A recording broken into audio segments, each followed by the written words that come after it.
All right. Thank you. All right, well, thank you so much for attending today's workshop where I will be discussing how to empower your education with free money and how to literally get paid to go to school. Let's go ahead and get into my story, which here's a little picture of the chunky monkey, which is me. And so my name is Alexis Sanders, and I help social entrepreneurs and nonprofits make a greater impact on the world through marketing and managing their daily operations. I also sing and play the piano, and I'm passionate about Jesus, exploring the world and helping others turn their pain into profit. So I want to take you back about 11 years ago when I was 17 years old, and it was my senior year of high school. And thank you. So I had all these ambitious plans. I was always a ambitious person who had these grandiose goals in life. And I just knew that I had to be very intentional and strategic on how I go about achieving those goals. And even with knowing all of these things, I still found myself in the winter of my senior year panicking. Because I was like, I don't know what school I want to go to. I don't know what I'm going to do to actually pay for this school. So I kicked into high gear. I was like, okay, I don't want to stay in Mississippi. So I got to figure out what I'm going to do. So I started applying to schools in France. I started applying to schools, everywhere I wanted to be. I wanted to, be near my grandparents. I wanted to just be outside of Mississippi. Okay, I was just ready to leave. But then I started getting the financial aid packages. Now, keep in mind, I didn't have the best grades. I really didn't stand out from the rest. So I didn't get that great of financial aid packages. But someone wise told me to follow the money. And so I took that wisdom and ran with it. I ended up staying in Mississippi and going to the University of Southern Mississippi, where they had a really great science program. That's what I wanted to pursue. And I went there on a partial scholarship. So my first year was not funded. But yet I was able to achieve over $110,000 plus in scholarships, grants, and earned income. So I went there, got my bachelor's degree in molecular biology, and then I went off to Oregon Health and Science University to get my master's in public health. So while I was pursuing my undergrad degree, I was doing all the things. I especially love to travel. I went to Cuba, went to Morocco, flew off to Brazil, and then back to Cuba again, because of course, with my tuition only being $19,000 a year. And at that point in time, I think I looked at the numbers, that was including like room and board. So everything else outside of that went into my pocket, and I was able to do whatever I wanted with it. So I wanted to show you where I come from. So this is a street corner in the west side of Jackson. And these white houses here, they're not actually houses. It's a old rundown motel. And so my dad and I, for a while, was staying there for a good while. And it was a motel turned into like a rental. We were not on lease. So technically I was homeless, but we were living in a one-room motel room. It was pretty small. And then when my dad married my stepmom, we upgraded to a two-room motel where we actually had like a kitchenette, and we had a divider between the rooms. So I went from this to, like I said, traveling. These are pictures of me and Cuba and pictures of Morocco down here. You can't see it well, I'm sorry, but this is Morocco and the Chefchaouen Mountains, if I'm pronouncing that right. It's the Blue City.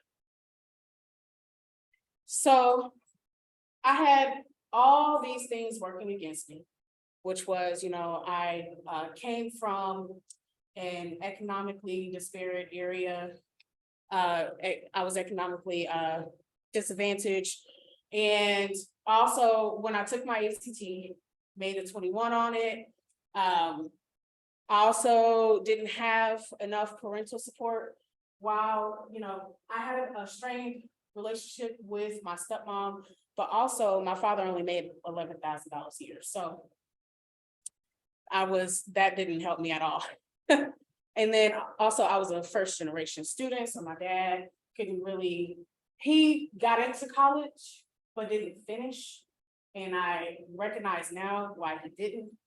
And he wasn't really that great of a help of trying to, help me be successful in college. I am also a woman. I didn't mean to repeat that twice, but it's there twice. I am a woman and I'm a minority, and also I was majoring in STEM, where that field is there's still a lack of diversity and still a lack of representation in STEM. But yet, something amazing happened. I went to college at the perfect time. It was during the Obama administration where they were focusing more on diversity, equity, and inclusion. So especially in STEM, because we wanted to become, we were focusing on STEM to become a more competitive nation in the world. So, there was all these grants and scholarships that came out. And so I was like, yeah, let me take advantage. And so I did. So it paid that I was able to check all these boxes. Now, even those of you who might be watching this recording, or those of you who are in here, even though you may not be able to check off these boxes, you are still able to get your college paid for. And it should be that way. It should absolutely be that way. Why? Because there are corporations who, don't donate money. There are people who donate money to invest in the next generation of leaders. So what I want to tell you is that you can still pay off get your degree paid for, especially if you have excellent grades, if you serve the community. These are the things that I did that paid off for me. So what I did was I made excellent grades, especially in the first year of college. Now in high school, I didn't do that great, but my first year of college, I made excellent grades. I served my community both in high school and in college. I got involved in different organizations on campus. And also, I got experience in my field. So during the summers, I typically try to do like some type of internship, science internship. And I also throughout the year wanted to study. I studied under researchers at the University of Mississippi. So I was already getting involved in preparing myself for my future career that I thought I would have. That's a story for another day. Also, I showed, by actually participating in the organizations on campus, I was able to show that I am a leader, and I was really, exercising those skills in that capacity. And I developed relationships with my teachers, both in high school, and my professors, and some staff around campus who became mentors. Additionally, I competed in industry-related competitions. There are so many things here, y'all, that you can, pretty much put on your scholarship and grant applications that will sell you. So it really helps that you hone your writing skills, because that's really where that's the first place that they meet you and really learn who you are. And sometimes that's the only place. So you really want to, make it impressive.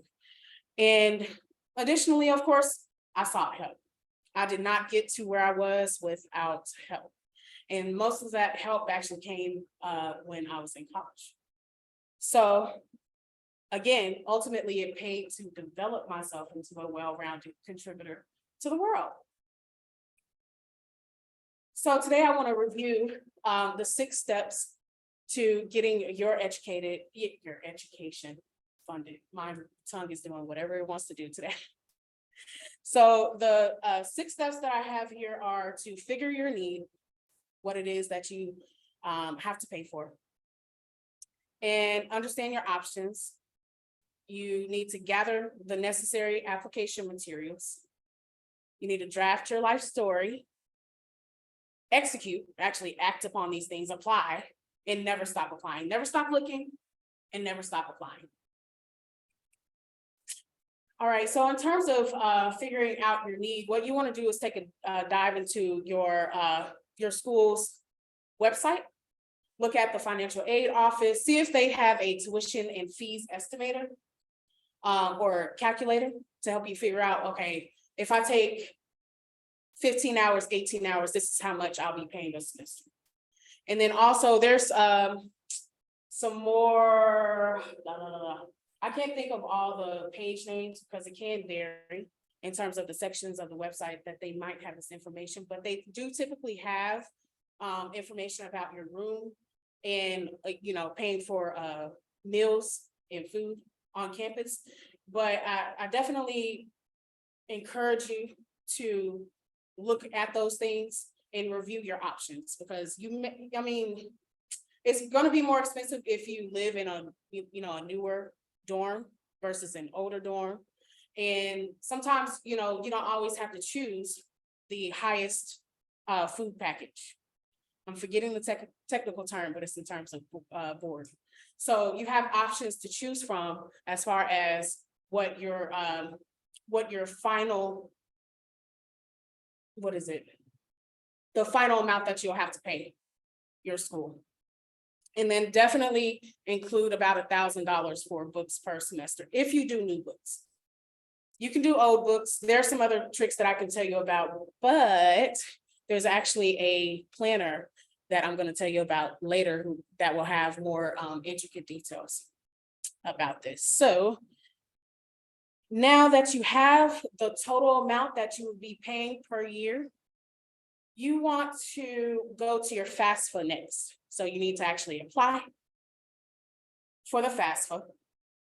And then your FAFSA will report or tell you how much your student on your student aid report, it'll tell you how much your estimated family contribution will be. So just to back up real quick, you would do the FAFSA to potentially get the Pell Grant Award, which is a grant that the US federal government gives to or offers to all of their students. But they determine how much they can give you based on your need level.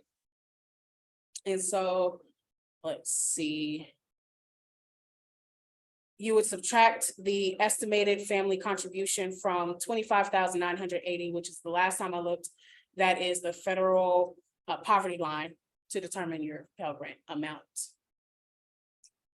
Now, the next thing that you would want to look at is what your school is actually offering you. So what does your financial aid package include?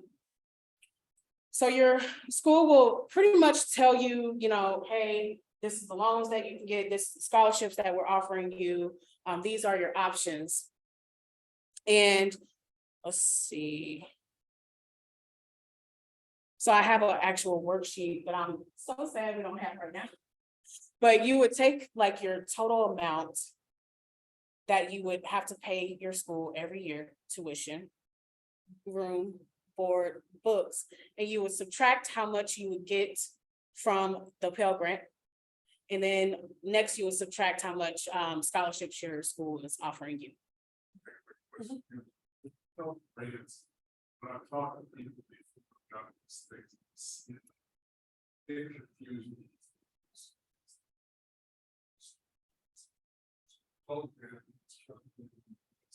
It's not like.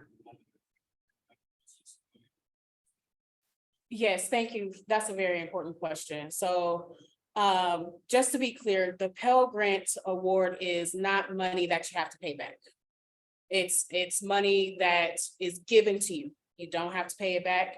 They typically will offer the Stafford loans, which you would have to pay back. I can't remember which one is subsidized and which one is not subsidized.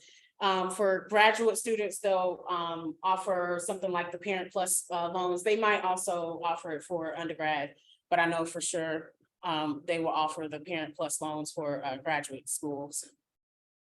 And did you have another question? Okay, so whatever total that you get once you, calculate how much you need, that will be how much you need to cover at least. That's how many scholarships, how many grants, and basically the amounts of money that you need to work towards. You need to at least have that covered. Now, I want to review there's so many options, and I get so excited when I talk about these options. Because so many people don't understand how many ways you can get money for your education. So let's get right into it. There are merit scholarships, which is like the creme de la creme, right? Where it's those scholarships are for students with a particular skill, achievement, talent, or characteristics. These scholarships are typically the academic scholarships. So say if you perform well on your ACT, if you have a high GPA, to give you an idea, 3.5 at least or higher, you are very much a candidate for merit scholarships or academic scholarships. And then there are the athletic scholarships that tie into that, and then special talent scholarships, such as if you get a scholarship for acting, singing, you can join the choir in your school, you can get a scholarship from that, or a music scholarship. The next one, which is a very, very prominent one, is the need-based assistance. And these are mainly for students who cannot afford college, and they are using only their own or their family's financial resources, which typically the family's financial resources are there to none, right? So if you have like an economic need, this type of assistance and scholarships and grants will be offered to you or ideal for you. There are also identity-based scholarships.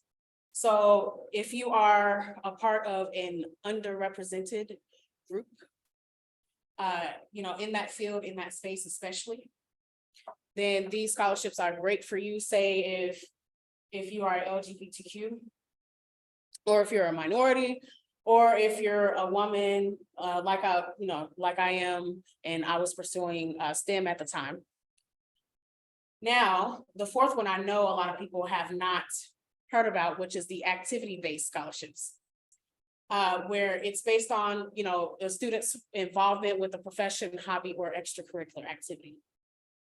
One that I absolutely love is basically the scholarships that are based on community service. I did a lot of community service in high school. I still do a lot of community service now. What specific? I was involved with, so in high school, I was involved with a community center down the street from where I live. And I taught children piano lessons, I tutored. Yeah, those are the main two things. And I was just, there to help out however I could. In college, so in college, I did receive a partial scholarship based on community service. It was called the Lucky Day Scholarship. I don't think they offer it anywhere outside of Mississippi. But if you are in Mississippi, definitely check it out. And they gave me the option. Oh, here it is. Oh, okay. Perfect. I'm glad that you got it. Okay, throughout college, I was involved in a number of different things, such as the reading program, AmeriCorps reading program. I still did some work with that community center in Jackson throughout college. And then I also helped with repairing homes of those who are underserved in Hattiesburg. And those are the things that I can remember off the top of my head. So I want to tell you real quick about the Chick-fil-A scholarship. And don't quote me, but I know for sure I received information back in August that they had came out with this scholarship. I don't know if it's new or not, but it's $10,000 for a person who has done a lot of who has served their community, and it can apply to either undergrad or graduate school. And that just blew me away. I love Chick-fil-A as a company. So I was really amazed at the scholarship that they provided. Now, with the Chick-fil-A scholarship, I saw that you would need a recommendation from the general manager. So that means that you need to build a relationship with one of those managers at, any location. Just go in, introduce yourself. Hi, I'm such and such, and strike up a conversation, and just, keep kind of feeding that relationship, and then ultimately work up to an ask. Hey, can you recommend me for such and such? Definitely, tell them about yourself, and you can go from there. So there are some other options for our men and women who serve in the forces. And it's not just limited to the GI Bill. There are several organizations in the United States who really want to support these people, these honorable people who are doing such amazing work on behalf of the American people. One place in particular, if you are a veteran or if you serve currently, check out the Veterans of Foreign Wars, and they offer an unmet needs scholarship.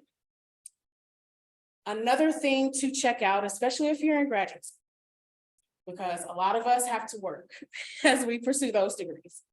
So check out the employer-sponsored tuition assistance, which is basically your employer gives you like tuition reimbursement, or they may give you a scholarship on the front end, but they provide you with support as you pursue a degree. I know typically they will offer more money if you are pursuing a degree in the areas where they are focusing.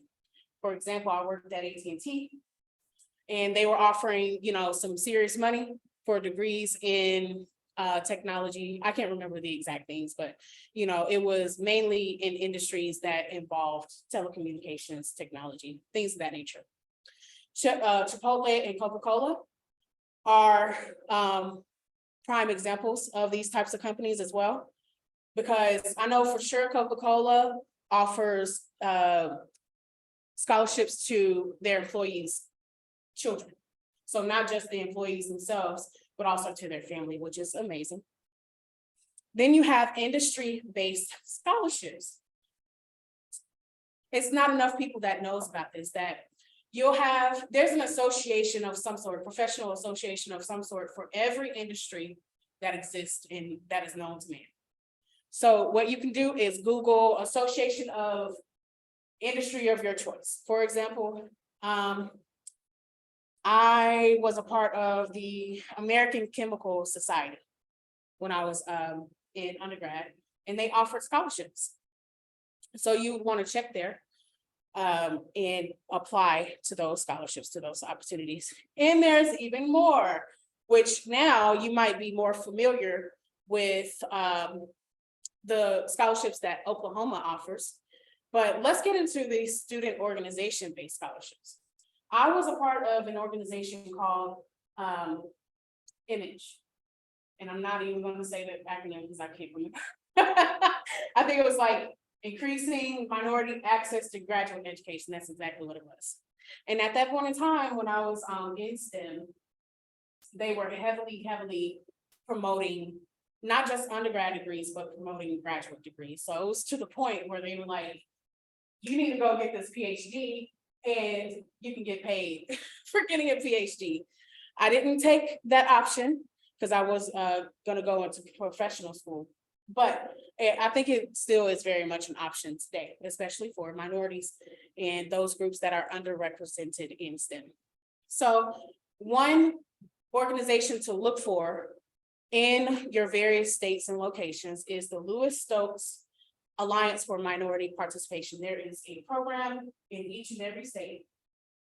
And what they do is, I think it is more directed to STEM, but I could be wrong. Definitely look into it. But all you got to do is be a part of their student-led organization, and you apply every semester for their application or for their scholarship, and they'll give you money every semester. And I'm not talking about small money. I think it was up to 2,500, and it was based on your GPA. I was actually the president of that organization, love it, and will always promote it. Another organization to look into are those, Greek organizations, Phi Beta Kappa recognizes, students who perform exceptionally well academically. They might have a focus in terms of subjects, but I don't know the proper term for those types of organizations, but they do offer scholarships, which is amazing. Now let's get to the local, regional, and national scholarships. So these scholarships are available to students within a specific city and by their high school. Even if you're not in Tulsa, if you're in greater Oklahoma, anywhere else, or if you are somewhere else in the nation, look for a community foundation in your area. You can put it's typically a community foundation for the major cities. So, excuse me, type in the name of the major city that you're nearby, and then in Google put community foundation. And there, if they have scholarships, they'll post them there, or you can even call them and ask if any of the local foundations are offering scholarships to them. Just a quick point. Also community foundation.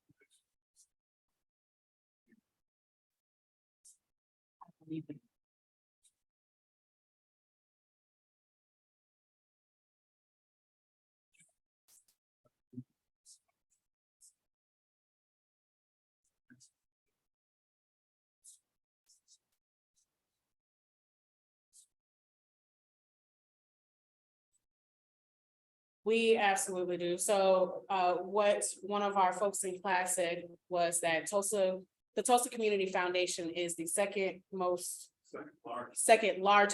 foundation. Oh, in terms of dollars. Yes. Whew, that's a lot of money, and it's out there for the getting. But it's the second largest community foundation in the nation. So we are very blessed to have them in our city. And I know that Tulsa is one of the most generous cities in America. So I am so fortunate to be here. And that's why I love it here. But also, for those of you who are in Oklahoma, you might be familiar with the Oklahoma Promise. From my understanding, the Oklahoma Promise is mainly for high school students, right? Coming out of high school, going into college. Yeah. Okay, and the reality is that you will find a lot more money that is focused around those who are, leaving high school. So they're high school seniors going into college. But the amazing thing is, like I told you in the beginning, is that my first year was not funded. It was not 100% funded. It was to the point where I took out loans and I still didn't have enough loans to cover everything. And so I had to borrow $300 from my freshman year roommate to cover that spring semester. Because I was like, I don't know how I'm gonna come up with this money, and I just hope that this is not the end of the road, because I didn't have $300. That's so dumb. But little did I know that it was June when I started receiving the notifications that, the scholarship applications and scholarships and grants that I applied for earlier in the spring, I was awarded them. So, the years following that was well funded. And also I did some things to make sure that I had more money in my pocket. We can talk about that a little bit more later. So here are some earned income options.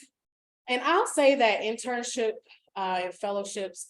and fellowships are really, they're paying you to learn. They're paying you to develop yourself. So I started off, there's this, I want to make sure I'm. Okay, wonderful. So I started in high school as a junior, and it was almost summertime, and I just knew that I was not going to have anything to do that summer, and I did not want to be bored. So I asked my science teacher, I was like, hey, do you know of any science programs I could do this summer? And what she did, I did not even expect. She had great connections with the local hospital, the local academic hospital, which was the University of Mississippi's Medical Center. And she connected me with the director of a internship program, training the next generation of researchers, academic researchers, and focusing specifically on health experience. Yeah, I know I'm getting into the details, but anyway, that summer I had worked, I was a part of that internship program. I was paired with a mentor, and I got the most money I had ever made in my life, which was $3,500.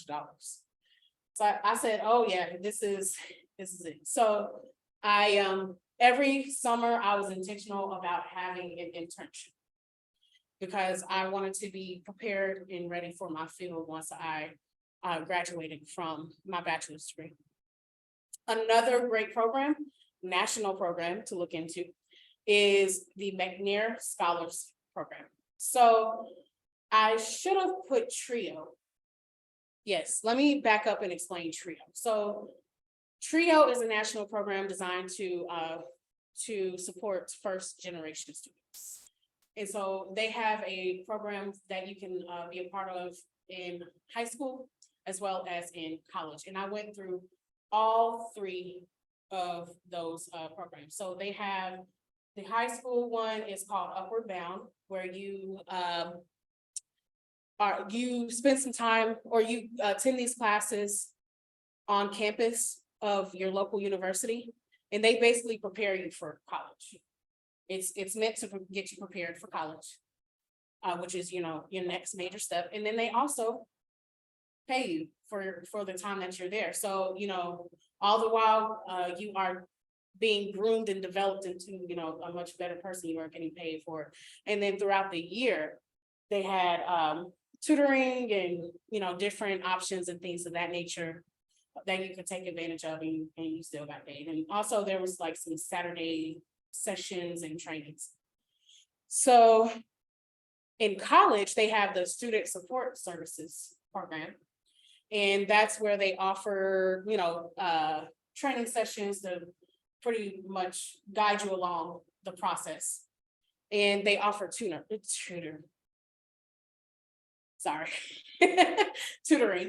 They offer tutoring, and typically they'll offer different resources such as printing services, access to computers, and things of that nature. I not only took advantage of the resources that they offer, but also I was a tutor for them.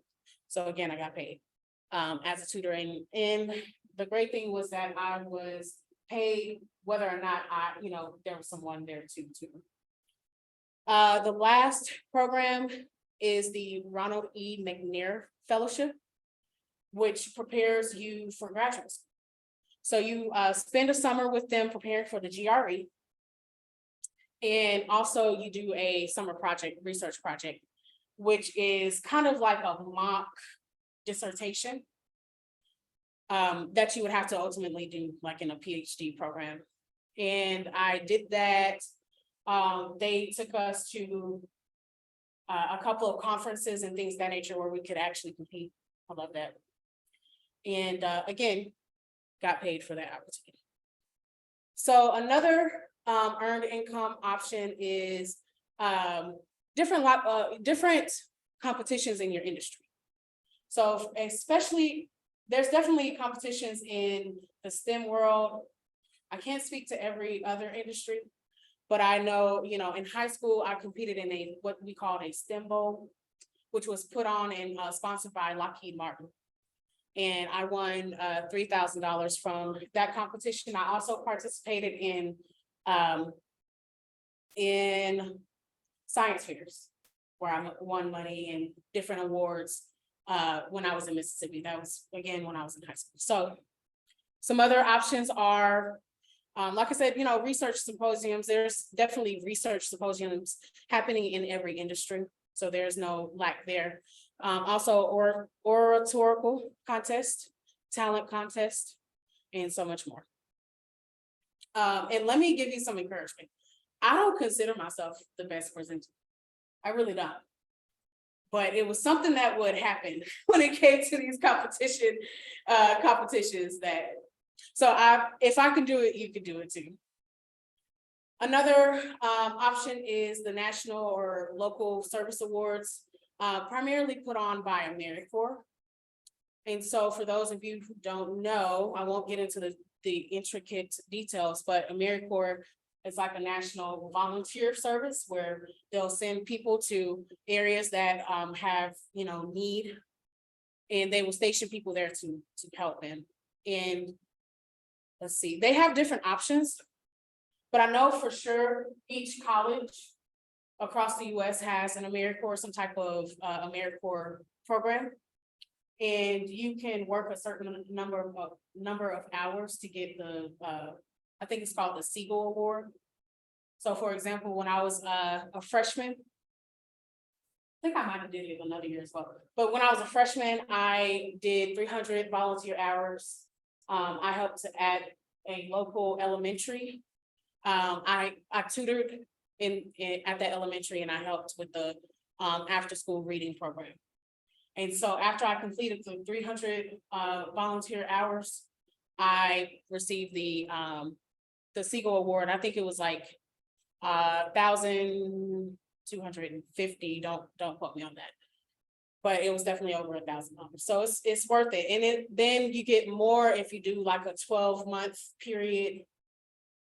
And they not only offer opportunities to undergraduates or people who are, in school, they also, or while you're, pursuing your undergraduate degree is, I guess, what I'm trying to say, but also they offer opportunities for when you graduate as well. Because if you do city year, that's an option where you can go to a different city and serve. And they provide different stipends and different types of income.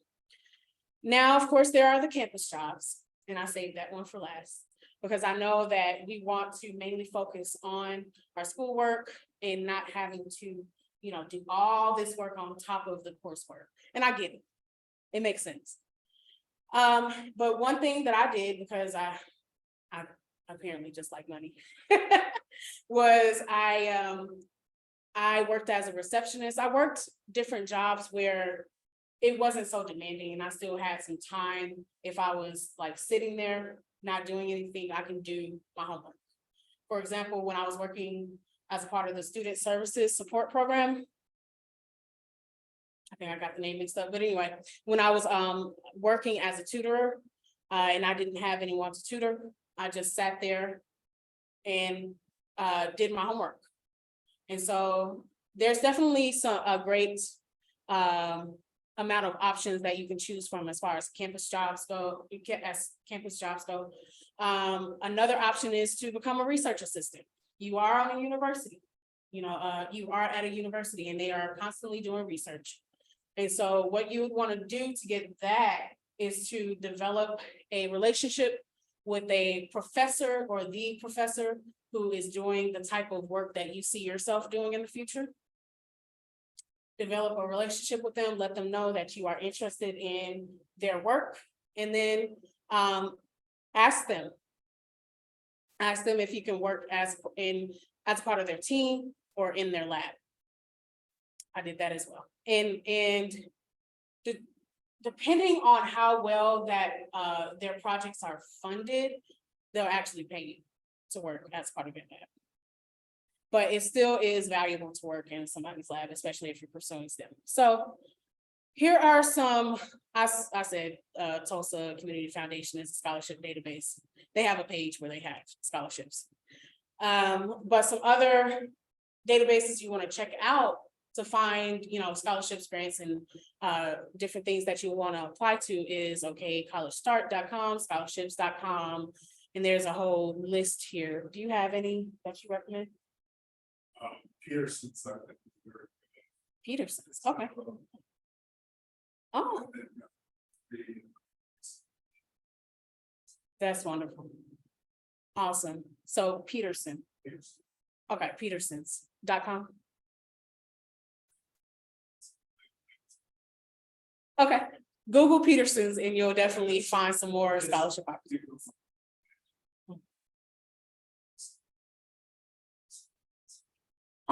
Nice. Question I have, databases, search engines, there's a lot of it. Some. And some of them want you to sign. Yeah. And I think the kids would be understand. Ask, sign. Some thing.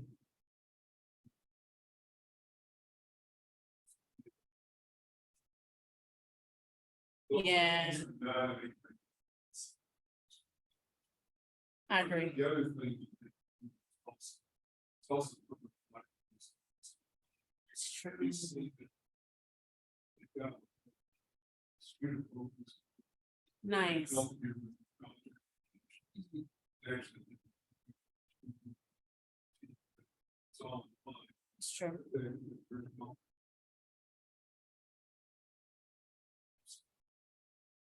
Searching.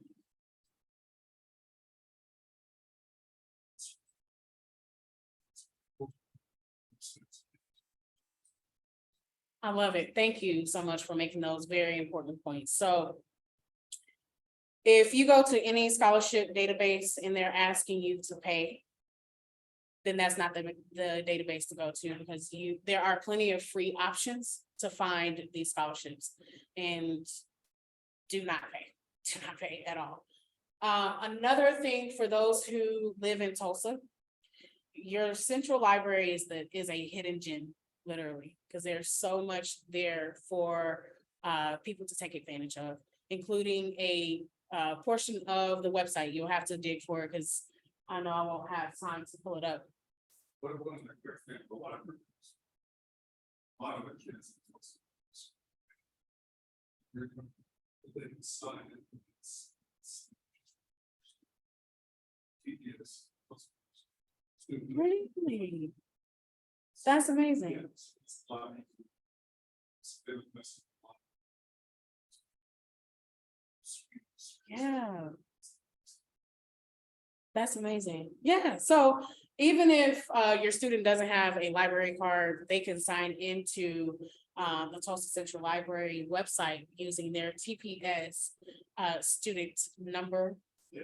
Okay, they can set up an account.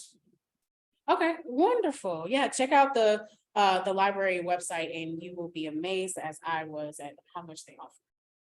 All right, so the necessary application materials that I suggest you pull together. This list is not exhaustive. There's different applications will ask for different things. But primarily what I have done was I kept a folder with my resume, personal statement, school transcripts, test score reports from ACT. I took the ACT, but if you took the SAT, keep those reports with your high scores in the folder. And then also keep a running list of references. That will be the key to your arsenal. So as regarding to your resume, you want to include, well, first of all, demonstrate your professional and leadership experience. Whether it's, you worked at Taco Bell, it doesn't matter. It does matter, but I think the most important part about your resume is how you write it. And so there are different resources, whether it's your high school counselor or, as we had mentioned before, the Tulsa Library actually offers some resume writing resources or people to review it and help you to improve it. But also emphasize your leadership experience and leadership skills. And include the organizations that you are involved in the community service hours that you've completed. Also, any honors and awards that you had received throughout your high school career. Another important thing is your personal statement, where you pretty much tell them what you intend to do. So you intend to go to this college to get this degree, to do this after college, to do this, to have this type of career. Just to be short with that. And then I called my, my high school, this is actually after I had graduated high school. And I was a freshman in college, and I called my high school counselor and I was like, hey, I need some copies of my transcript, high school transcript, and I'm pretty sure there's some different ways to get it now. You may not have to even call your high school counselor, but I did. And he was so gracious to send me like 10. So that way, if I ever needed any copy of them, and they have to be sealed. So he sent me, 10 sealed envelopes with with my high school transcript. So I definitely encourage you to get multiple. Because why? You're gonna always be applying. No matter if you've met your need or not, just apply. And then, let's see. Also, you can grab your unofficial college transcripts from from typically your student account. So grab those. You can go to, I think it's ACT.com. Don't quote me, but there typically, there's a website that you have to sign up to take the ACT. And that would be your biggest resource to find out, that website will be your biggest resource to find out, where you actually need to go to get a copy of your test scores. And then lastly, your references. And those people, your references, I'm talking about people who can testify to your character, talent, and academic performance. So they need to be a community leader, past teacher or professor, coach, mentor, or even your manager at your job. And in what you want to do, typically I warm them. So I let them know, hey, I'm planning on doing this. And I would really appreciate you if you could offer me, if you could write me a recommendation letter. If you can't, that's okay. I understand. If you can, I'd be, exceedingly grateful. And most of the people that I, intentionally had conversations with and, kind of just opened myself up to them, they were willing to agree to do that. So what I did when I was in college, along with the folder of materials that I had, I also built out a master template of questions that I would have to answer on these applications. Again, this is just what I had from my experience of, completing these scholarship applications. They can ask you any number or range of things. I'll go about 15 more minutes long. So some of the questions, I think what I've seen most consistently is regarding how this scholarship will help you. And definitely, tell them about yourself and let's see.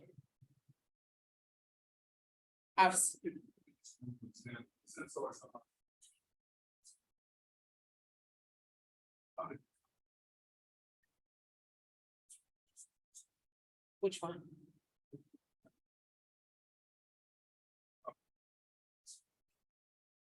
Okay. That is a great question. So our person in class wants me to give an example of how to answer, how will this scholarship help you? I mainly drew back onto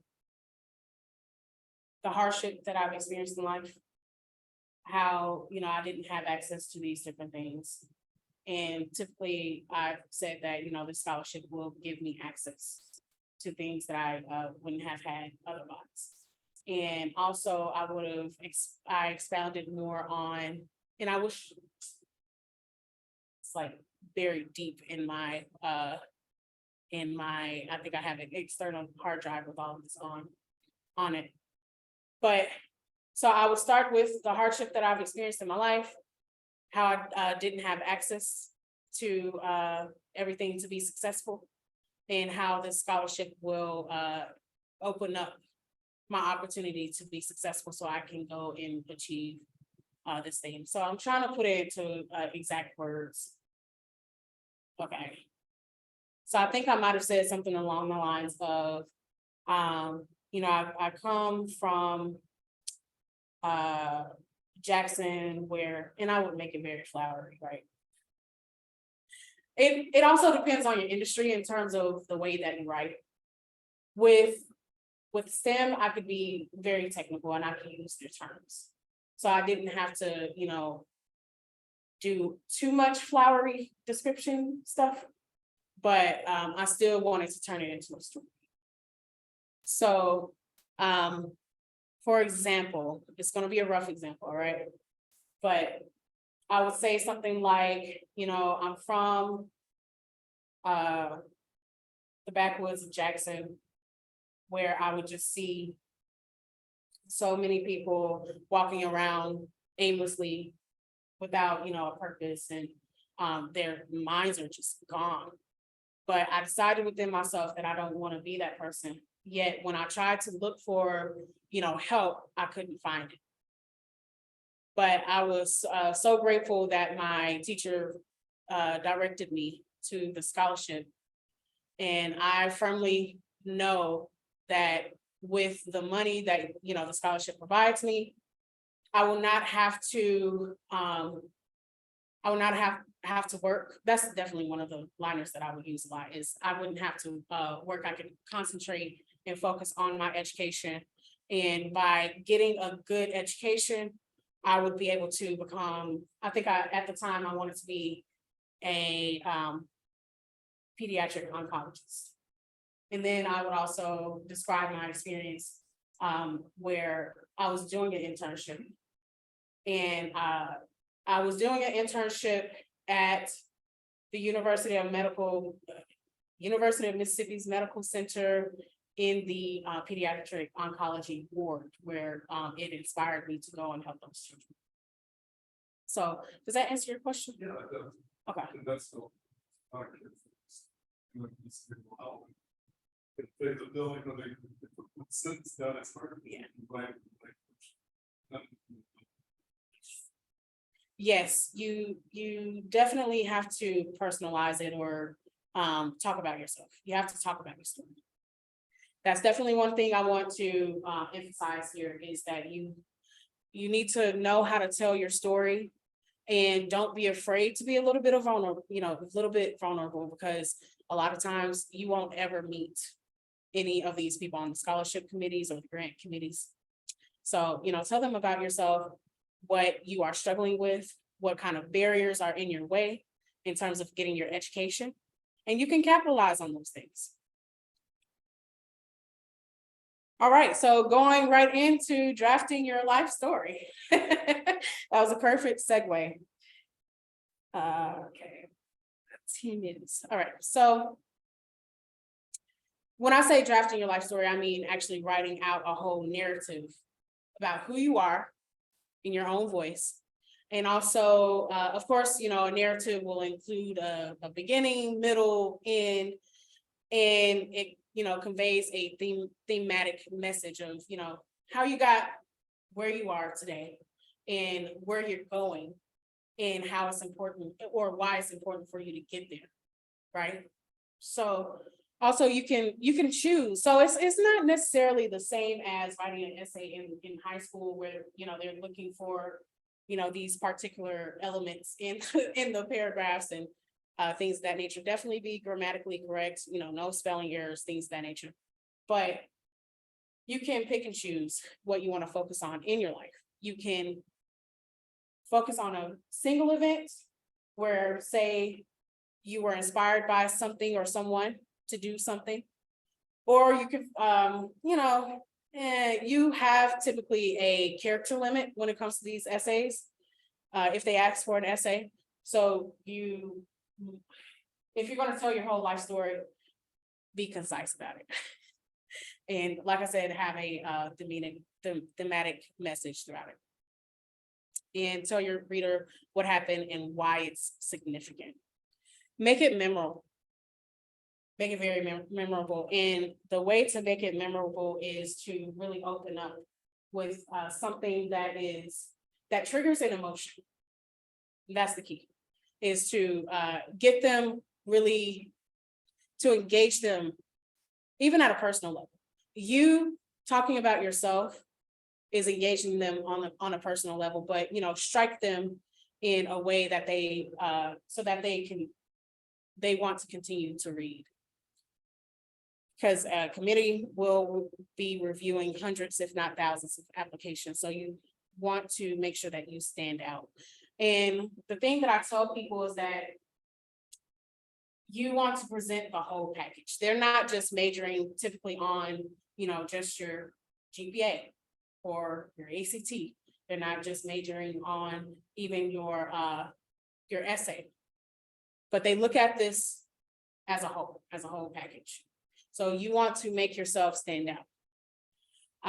And also know who you are writing for. So do some research on the organizations, do some research on the foundation. If you are applying to like a scholarship offered through a foundation, look up the founders. Am I using the right term?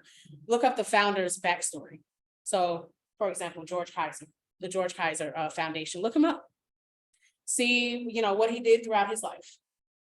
And you can include some of those elements in your narrative for that specific application.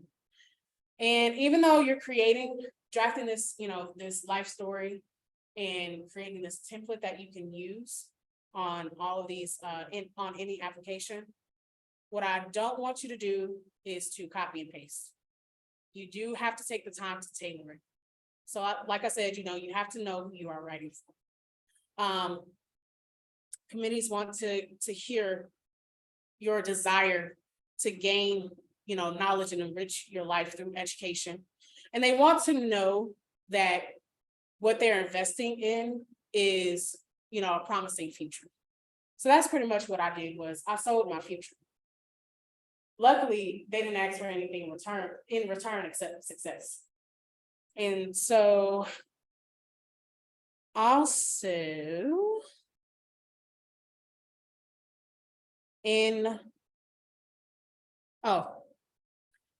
right. So don't, in your essay, the last thing I want to emphasize is in your essay, don't just talk about you want a high paying job and that's the reason why you're getting this education. No, you have to have some type of mission statement. I say have to, but you want to imply that you have a mission to solve a problem, or you just feel like you're called and to this thing, or you have your purpose in life is this thing. So let's see. Going right into selling your future self. Be very clear about what you plan to do and why. And I think that's really one of the keys to my success, was the fact that I knew for a fact that once I graduate with my undergraduate degree, I was going to get my master's degree in public health, and I did that. And then go on to become a pediatric oncologist, because I wanted to help children not die, for lack of better words. So be very clear. Like typically when you know what you want, it makes them easier to identify and decide, okay, yes, this is a person that we want to invest in. And then discuss how you've immersed yourself in that area of study.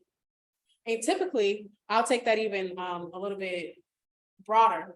And I would say, talk about how you've gotten involved on campus and your community and things of that nature to develop yourself so that you can be successful in your career later on. So that means that you can't party all the time. It's not about that. College truly is about, becoming a better person and becoming a well-rounded contributor to your world. Also, I said that a little bit earlier, but as far as, mapping out your plan, Do you know what graduate school you want to go to? Do you know what professional school you want to go to? You know, call those things out or state those things in your essays. And then, you want to add some feel goods in there. Paint them as your savior. So paint the scholarship or grant maker as your savior. Discuss how the scholarship will help you to overcome all barriers and allow you to focus on your schoolwork instead of trying to hold down a job and ultimately allow you to change the world. And there are very strong words that you should include in your essay. So what I want you to do is look up trigger words and SEO. And really, they're not using SEO, but still, search engine optimization is basically where you have to look up keywords that people will search by. And typically they are very powerful, strong words that will just, really grab a person's attention. Last but not least, proofread. Proofread. And it looks like I'm gonna have to end there. I do want to shortly point out that relationships are key in all of this. So as you are, going through school, high school, undergrad, at whatever level that you are, make sure that you are intentionally engaging with your professors, your student, your teachers, and develop a relationship with them. All right, that is our time. Thank you so much for attending this talk. And do you have any questions? Okay, thank you. And I don't know how I'm supposed to end this call, but I guess that's on.